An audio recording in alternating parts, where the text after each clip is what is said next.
Assalamualaikum warahmatullahi wabarakatuh. Assalatu wassalamu ala asyrafir rasulillah wa ala alihi wa sahbihi ajma'in. Amma ba'd.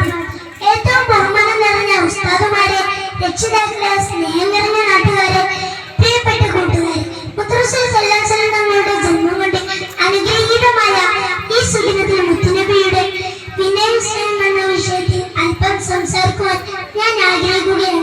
നാഥൻ തൗഫീഖ് നൽകുമാറാകട്ടെ. ആമീൻ. പ്രിയമുള്ളവരെ, സൃഷ്ടികളിലെ ഏറ്റവും വലിയ വിനയം സ്നേഹമായിരുന്നു മുത്തറസൂൽ സല്ലല്ലാഹു അലൈഹി വസല്ലം. വിനയം കൊണ്ട് ഈ ലോകം കീഴടക്കാൻ ആ പുണ്യപ്രവാചകർക്ക് സാധിച്ചിട്ടുണ്ട്. മുത്തറസൂലിന്റെ വിനയം പ്രകടമാകുന്ന ഏതാനും ചില സംഭവങ്ങൾ നിങ്ങളുമായി പങ്കുവെക്കാൻ ഞാൻ ആഗ്രഹിക്കുകയാണ്.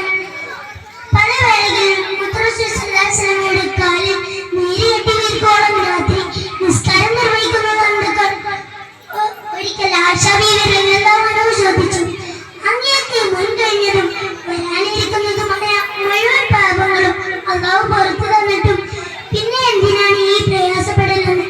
അപ്പോൾ മുത്തറസൂൽ സല്ലല്ലാഹു അലൈഹി വസല്ലം പറഞ്ഞത്, അഫല അകൂന അബദൻ ശകൂറ, ഞാൻ നന്ദിയുള്ള അടിമയാവേണ്ടയോ ആയിഷ എന്നായിരുന്നു. തീർന്നില്ല, ബദറിലേക്കുള്ള യാത്രാവേളയിൽ ഒരു ഒട്ടകം മാത്രമായിരുന്നു 3 പേർക്കുമുള്ള ഏക ആശ്രയം.